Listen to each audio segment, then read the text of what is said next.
예. 자, 루즈벨트 vs 차베스 요거는 제가 써봤는데요. 요거 딱 보면 어떤 생각이 드십니까?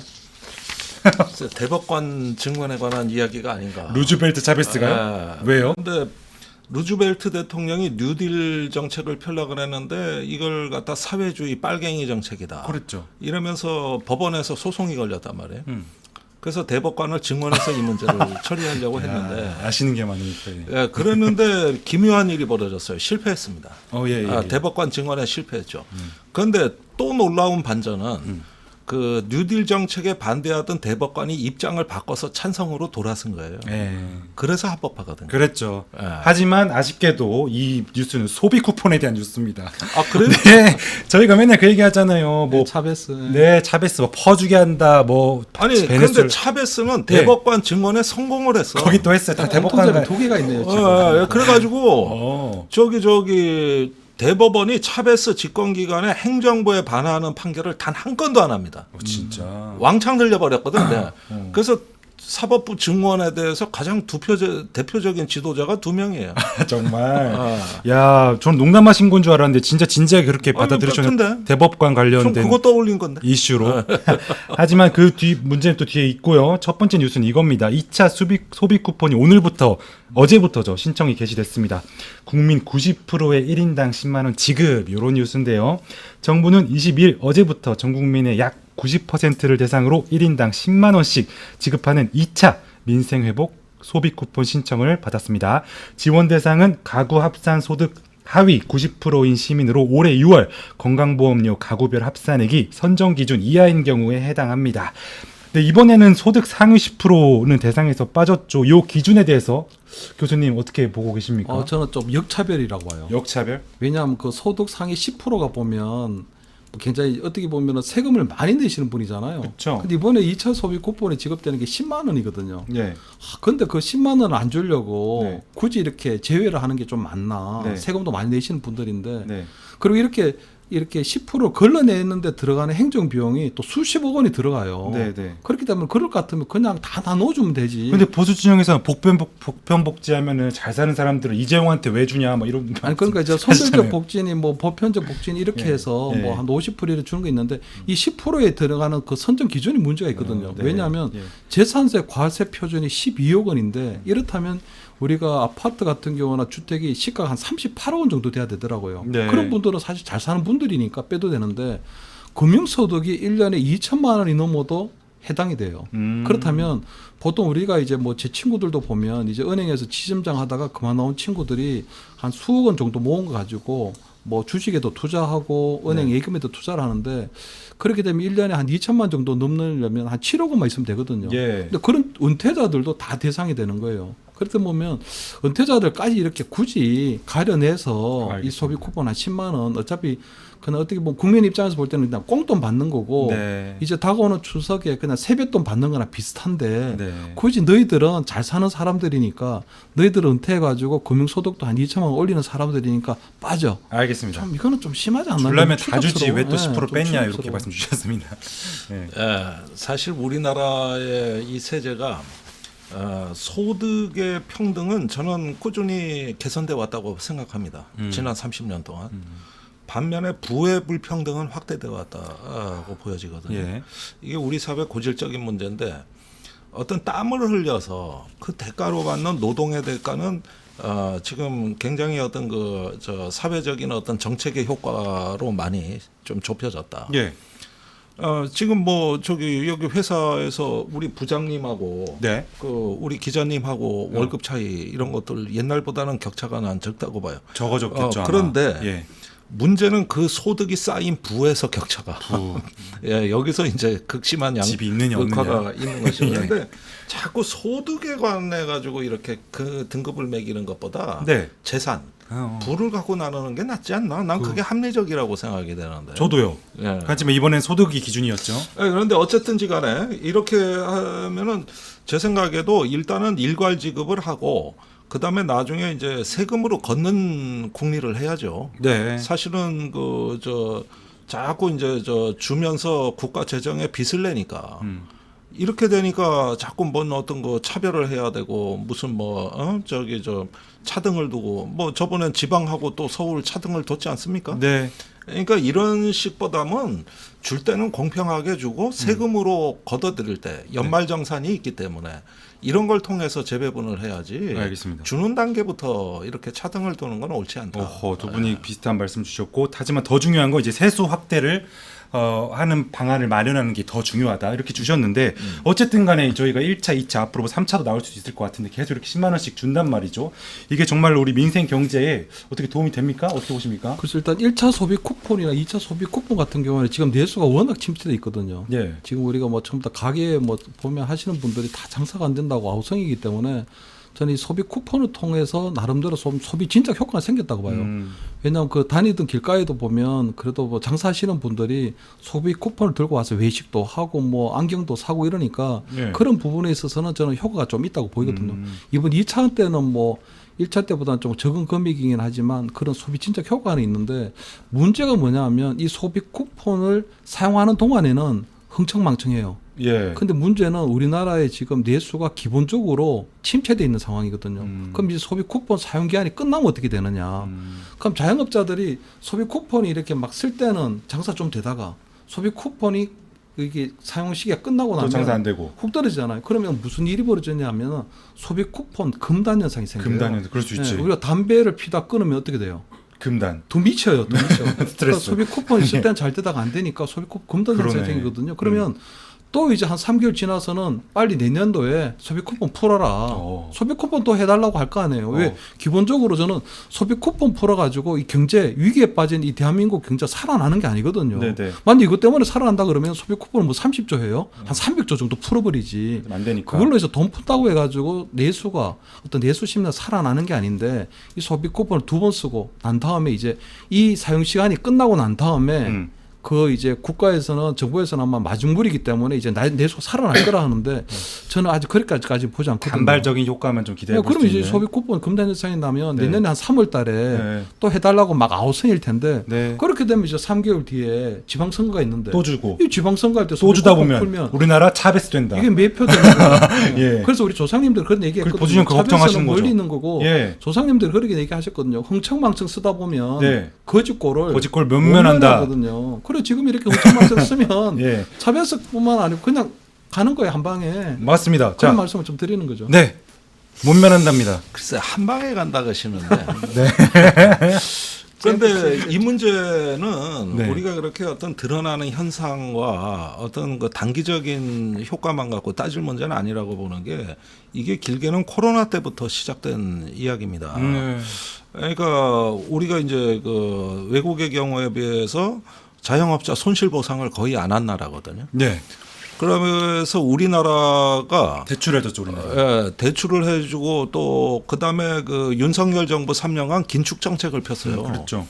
그래가지고 재정이 쪼그라붙었지 않습니까? 오히려 세수도 줄이고 지출도 줄이고, 예, 이래가지고 그 굉장히 그나마 어려운 판에다가 찬물을 끼얹었다가 마지막에 계엄으로 결정타가 나간 겁니다. 그때 저기 작년에 제가 이 방송에도 여러 번 얘기하는데 우리나라 18년 만에 자살자 15% 증가라는 거의 지옥문이 열린 시기가 작년 연말입니다. 이게 작년 한 해 동안에 50대, 40대, 50대 남성 자살 증가율이 15%예요. 믿어집니까? 거기에다가 저기 또 그때 의료 대란도 그때 겹쳐 있었던 때라 가지고 초과 사망자가 3,800명이 발생하고 이래 가지고 대충 따져봐도 잃지 않아도 될 생명이 2만 명이 저 작년에 쓰러졌어요. 예. 그러면은 이걸 마중물이다 하는 어떤 경기 순환에 그냥 일반적인 어떤 그 처방책으로 보지 마시고 우리가 코로나에서 그 다음에 긴축 재정의 계엄으로 이루어지는 동안에 국민에게 정당한 권리를 되돌려드리는 이런 차원에서 어려움을 같이 겪자는 이런 어떤 그 의지의 일환으로 보자면 오히려 이건 부족하다 저는. 그래가지고 흥청망청 쓰고 베네수엘라 된다 그러지만 아니 지금 저기 그동안에 우리 지금 경제의 하부 구조에서는 거의 빈혈 상태에서 과다출혈되는 양상으로 됐을 때는 빨리 수혈을 해가지고 환자를 살려놓고 봐야 되는 처지였어요. 예. 그런데 자꾸 이제 전체적인 거시 지표만 가지고 이 숫자에 안 나타나는 현실들을 너무 무심하게 보는 것이 아닌가? 네. 그렇다면은 이제 조금 그래도 정권이 바뀌고 주가가 올라가고 무언가 그래도 회복에 대한 기대가 좀 확산되고 있는 이때가 어떻게 되면은 민생 회복의 적기다.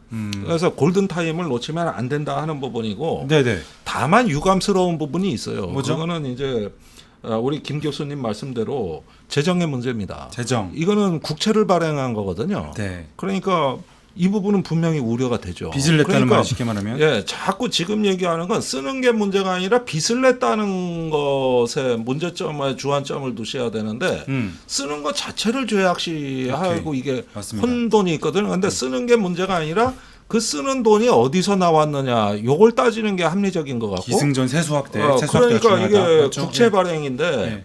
요 부분에 있어 가지고 좀 신중해야 됩니다. 그렇죠. 그 지난 정부는 돈이 없어 막 외평 기금에서 막 그냥 수십 조씩 끌어다 썼고 예. 이 짓거리 또 할 겁니까?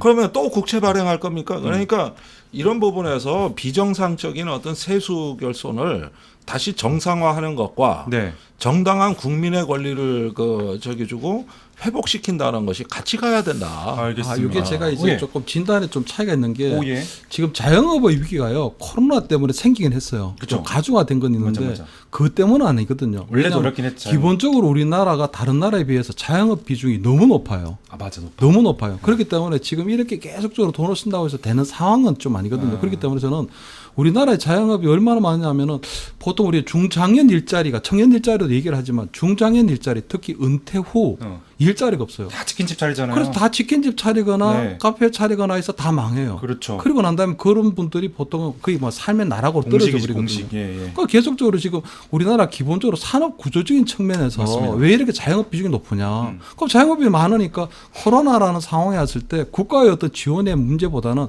자영업자 자체 경쟁에서 벌써 밀려나는 게 많은 거예요. 예. 과거 통계들 보면 은퇴 후에 창업을 하고 난 다음에 5년 이내에 다 망합니다.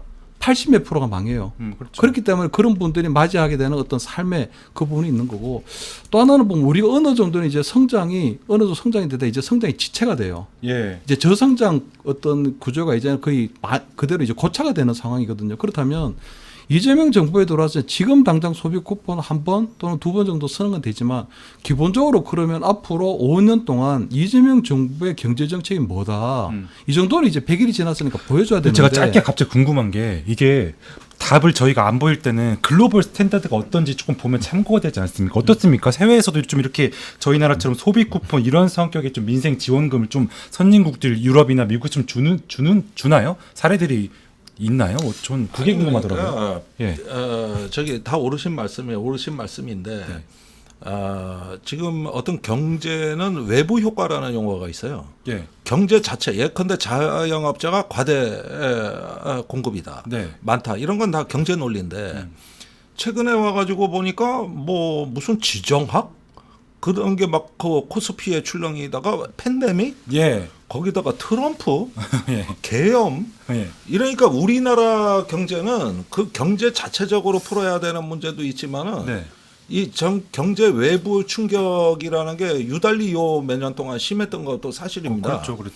그러니까 하나의 정책 갖고는 이게 해결이 안 되는 거예요. 그럼요. 경제 정책 갖고도. 인시방편이죠. 예, 그런데 이런 부분에 있어가지고 외국에는 어떻게 하느냐. 예. 제가 보기에는 주요국은 국가 재정으로 해결을 하는데 우리나라 경우에는 저기 가계 빚으로 해결을 했습니다.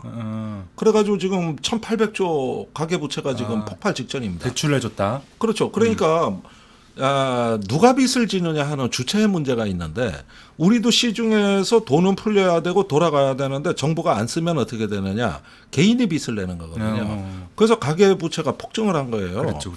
그러면은 일본 같은 데는 어떠냐. 어떻게 했어요? 개인 빚이 거의 없고 국가 빚이에요. 이 방식의 차이죠. 그런 식으로 따지자면 일본은 뭐 벌써 베네수엘라 같은 나라가 진즉됐어야 되는 거고 거기에다가 저기 미국, 유럽 이런 나라들도 보면은 일단은 저기 어떤 그 인간 생활의 기본을 유지하는 어떤 소득에 대해 가지고 굉장히 우리보다 민감하게 반응을 했습니다. 그러다 보니까 전부 비천지예요.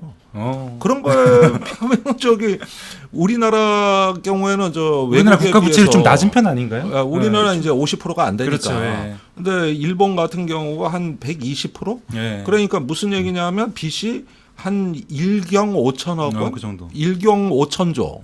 그다음에 이 미국 같은 경우는 한 20조 정도, 네. 15조에서 20조, 20경. 조가 아닙니다. 이게 아마 들어본 경이란 건 들어본 적도 없을 거예요. 이런 식으로 해가지고 100% 선이 거의 돼 있고 또 거기에다가 저기 한때 몇 년 동안 양적 완화라 그래가지고 돈을 많이 풀었어요. 아, 맞아요. 그런데 이런 건 기축통화국이 하는 거라. 그렇죠. 그러다 보니까 인플레 역풍을 맞은 거예요. 음. 그러니까 이런 부분에서 대한민국은 굉장히 잘 견딘 거다. 이 정도면. 알겠습니다. 결론 나왔습니다. 미국, 일본 사례를 쭉 봤을 때 우리나라 아직 차별세 되려면 멀었다. 아니 지금 예. 그게 지금 하나 더 말씀드리고 예. 싶은 게 이번에 소비 쿠폰 같은 경우에도 국채로 뭐 한 30조 원 발행을 했는데 예. 이거는 그냥 예. 진짜 세 발의 피거든요. 예. 내년도 예산이 720조가 넘어요. 아, 맞아요. 사상 처음입니다. 네. 근데 그 중에 빚이 120조예요. 근데 이 120조기 때문에 지금 대통령 입장은 뭐냐 하면 대선 후보 시절에도 나라가 빚지면 망한다. 이거 무식한 소리라고 하더라고요. 네. 그리고 이번에 100일 기자회견 때도 보면 우리나라의 GDP가 2,700조 원 정도 되니까 우리가 한 40% 정도 되는 거 이거 아주 또 많이 쓸 수도 있다는 거거든요. 예, 예. 그렇다면 내년도에 120조 원인데 그걸 5년으로 따지면 600조가 불어요. 음. 그럼 지금 이제 우리가 한 1,400조 정도 되는데 600조가 불으면 2,000조가 되거든요. 그렇기 때문에 이제 그때부터는 본격적으로 급격하게 늘어나는 이 급격하게 늘어나게 되는 거거든요. 그렇기 때문에 저는 지금 당장 네. 우리가 뭐 소비 쿠폰 쓰는 부분들은 저는 코로나에 대한 어떤 또 이어져온 어떤 보상적인 차원들 그리고 우리가 비상계엄이라고 하는 또는 탄핵이라는 사태를 맞이했기 때문에 국민들에게 주는 나름대로 잘 견뎌낸 그리고 우리가 민주주의가 회복된 그런 것들에 대한 선물로 할 수는 네. 있긴 하지만 내년도부터 들어가는 이 120조는 상상을 초월하는 거고 알겠습니다. 두 번째 그것이 왜 루즈벨트 뉴딜하고 다르냐 소비상 예산이 많아요. 예를 들어 내년도에 편성된 것 중에 보면 농어촌 우리 주민들에 대한 어떤 기본수당을 늘려요. 네. 아동수당을 늘려요. 이거 다 소비상 예산이에요. 루즈벨트의 뉴딜은 생산성 투자였거든요. 네. 사실 말해서 사회적 자본을 확충하기 위한 SOC 투자가 있었는데 네. 내년도에 120조에는 대부분에 쓰고 많은 예산들이 많은 거예요. 알겠습니다. 그렇기 때문에 그것이 굉장히 위험한 국가 부채, 국가 채무가 늘어나는 징조다. 알겠습니다. 그렇기 때문에 이 부분에 대해서는 좀 문제가 있지 않느냐 이런 얘기를 드립니다. 네, 이제 다음 뉴스로 넘어가 볼 텐데 결국에는 두 분께서 국가 부채의 어떤 규모의 적정성 이 부분에 대해서 이제 견해 차이가 있는 것 같습니다.